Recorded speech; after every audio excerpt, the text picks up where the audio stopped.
तो dot product की ही एक और एप्लीकेशन आती है जहाँ पे हम प्रोजेक्शन वेक्टर निकालते हैं किसी एक वेक्टर का दूसरे वेक्टर के ऊपर। तो प्रोजेक्शन से हमारा मतलब क्या है? परछाई। तो जैसे मान लो मुझे किसके निकालनी है, मुझे निकालना है प्रोजेक्शन ए वेक्टर का। किसके ऊपर? बी वेक्टर के ऊपर, ऑन बी वेक्टर। तो सिंपल सा तरीका क्या होगा, मैं यहाँ पे ऊपर से डाल दूंगा एक परपेंडिकुलर। तो ये जो लेंथ होगी ए, इसको बोल दो पी। तो ये जो लेंथ होगी ए पी, ये क्या है? ये प्रोजेक्शन का मैग्नीट्यूड हो गया। ये मैग्नीट्यूड हो गया प्रोजेक्शन का, उसकी लेंथ। तो ये लेंथ हम कैसे निकाल सकते हैं? इसका तरीका क्या होता है हम जानते हैं, ट्रिग्नोमेट्री लगा सकते हो यहाँ पे। सिंपल सी बात है, वैसे भी पता है किसी भी वेक्टर के कंपोनेंट करते हैं तो ये वाला कंपोनेंट कितना आता है? तो ये वाला कंपोनेंट आता है ए कॉस थीटा, और दूसरा वाला कंपोनेंट जो परपेंडिकुलर होता है वो आता है ए साइन थीटा। लेकिन यहाँ पे अभी हमारे को इस परपेंडिकुलर वाले से कोई काम नहीं है, इसलिए परपेंडिकुलर वाले को मैं गायब कर रहा हूँ। हमारा सिर्फ इससे मतलब है हॉरिजॉन्टल वाले से। तो जो ये एपी है इसकी लेंथ कितनी आएगी? वो आ गई ए कॉस थीटा। अब मैं डायरेक्टली ए कॉस थीटा कैसे निकालूं? तो इसलिए हमने क्या करा, ए कॉस थीटा को निकालने के लिए हमने ऐसे करा, इसको ऐसे लिख दिया ए डॉट बी। अब ए डॉट बी क्या होता? A B cos theta. मुझे चाहिए सिर्फ ए कॉस थीटा, तो मैंने इसको डिवाइड कर दिया बाय मैग्नीट्यूड ऑफ बी। तो मुझे क्या मिल गया? ए कॉस थीटा। तो ये होता है प्रोजेक्शन का जो मैग्नीट्यूड है वो निकालना है आपको। तो तरीका क्या होगा? A dot B upon B, जिसके ऊपर प्रोजेक्शन निकाल रहे हो आप। प्रोजेक्शन किसके ऊपर निकाल रहे हो? बी के ऊपर। तो नीचे कौन आया? बी आया। ऐसे ही अगर आप निकाल रहे होते projection of B vector on A vector, अगर आप उसकी लेंथ निकाल रहे होते तो अब की बार आप प्रोजेक्शन किसके ऊपर निकाल रहे हो? ए वेक्टर के ऊपर। तो डिनोमिनेटर में कौन आएगा? डिनोमिनेटर में आएगा ए वेक्टर।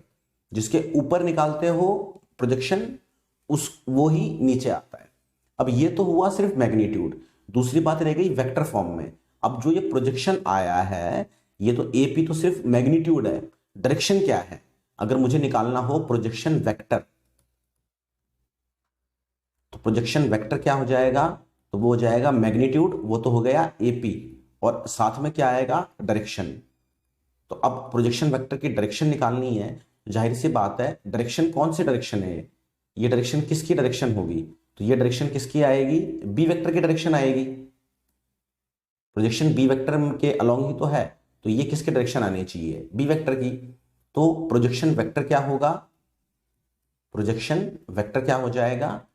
प्रोजेक्शन का मैग्नीट्यूड, तो उसकी वैल्यू तो कितनी आई थी ए वेक्टर का बी वाले के ऊपर? A dot B upon magnitude of B. ये तो आई थी लेंथ जो प्रोजेक्शन था ए का बी के ऊपर, और इनटू में डायरेक्शन, तो डायरेक्शन किसका आएगा? बी का। तो यहां पे क्या लिखा जाएगा? B cap. और किसी भी वेक्टर का जो यूनिट वेक्टर होता है उसको लिखने का तरीका क्या होता है कि वेक्टर अपॉन उसका मैग्नीट्यूड। तो जब मैग्नीट्यूड एक बार और लिखूंगा यहां पे, तो दो बार मैग्नीट्यूड हो जाएगा, तो मैग्नीट्यूड का स्क्वायर हो जाएगा। तो जब स्क्वायर हो जाएगा मैग्नीट्यूड का, तो उसको एक बार में लिख दो, तो नीचे क्या हो जाएगा? उसका स्क्वायर। तो ये तो एक नंबर है, और ये हो गया वेक्टर, बी वेक्टर। तो ये क्या मिल गया आपको? ये जो चीज मिली आपको, ये आपको मिला प्रोजेक्शन वेक्टर। ठीक है, इसका पूरा नाम क्या है इस चीज का? ये जो चीज हमें मिली है इसका पूरा नाम क्या है? ये है प्रोजेक्शन वेक्टर। किसका? ए वेक्टर का, ऑन बी वेक्टर। ऐसे ही अगर आपको प्रोजेक्शन वेक्टर निकालना होता बी का ए वेक्टर के ऊपर, तो सिंपली कैसे करते? पहली बात तो मैग्नीट्यूड निकालते। तो मैग्नीट्यूड क्या आता? ऊपर आता ए डॉट बी। अब की बार आप ए पे निकाल रहे हो प्रोजेक्शन, तो नीचे कौन आएगा? ए। और ये तो हो गया मैग्नीट्यूड। फिर डायरेक्शन, तो डायरेक्शन किसकी होती? तो डायरेक्शन आती ए की। तो यहां पे क्या आता? A cap. फिर मैं ए कैप को रिप्लेस कर देता किससे? ए वेक्टर अपॉन ए वेक्टर के मैग्नीट्यूड से। तो ये जो चीज आती, ये क्या आती? ये आता प्रोजेक्शन वेक्टर किसका? बी का ए के ऊपर। तो थोड़ी इसमें अगर और क्लियरिटी लानी है तो इसको एक एग्जांपल से सॉल्व करके देख लो। जैसे आपको ए वेक्टर दे रखा है, suppose 3i minus 2j plus 5k, और बी वेक्टर दे रखा है 6i plus 3j minus k cap, और आपसे पूछा हुआ है find projection vector of B vector on A vector. A vector के ऊपर बताओ कि बी वेक्टर का प्रोजेक्शन कितना हो रहा होगा। सबसे पहले तो मैग्नीट्यूड निकालूंगा, तो मैग्नीट्यूड कितना आएगा।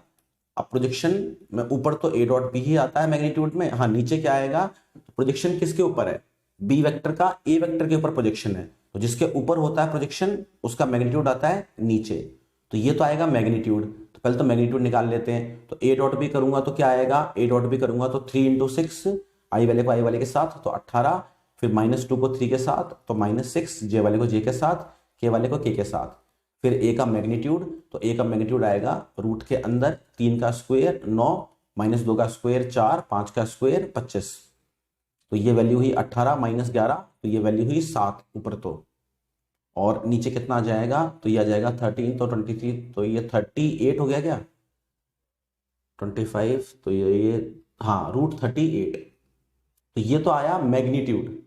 अब रह गया सवाल डायरेक्शन का, तो डायरेक्शन किसकी डायरेक्शन होगी, ए की, क्योंकि जैसे मान लो ये बी वेक्टर था और ये था ए वेक्टर, तो आपने प्रोजेक्शन वेक्टर निकाला, तो ये तो लंबाई तो आपने अभी निकाल ली इसकी ये रही, और डायरेक्शन कौन सा होगा, ए वेक्टर का। तो अगर आपको प्रोजेक्शन वेक्टर निकालना है तो वो कैसे निकालोगे, तो मैग्नीट्यूड तो कितना आ गया प्रोजेक्शन का, वो आ गया 7/√38, और यहाँ पे डायरेक्शन किसका आएगा, तो प्रोजेक्शन ए पे निकाल रहे हो तो डायरेक्शन किसका आएगा, ए का। तो अब ए कैप कैसे निकालोगे, तो किसी भी वेक्टर का यूनिट वेक्टर कैसे निकालते हैं, वेक्टर अपॉन उसका मैग्नीट्यूड, तो मैग्नीट्यूड तो आ ही चुका है ऑलरेडी, वो कितना आया है √38, और ए वेक्टर कितना है उसको यहाँ पे एज इट इज लिख दो, तो 3i - 2j + 5k, तो थोड़ा सा इसको सिंप्लीफाई कर लो, थोड़ा ढंग से तमीज से लिख लेंगे इसको,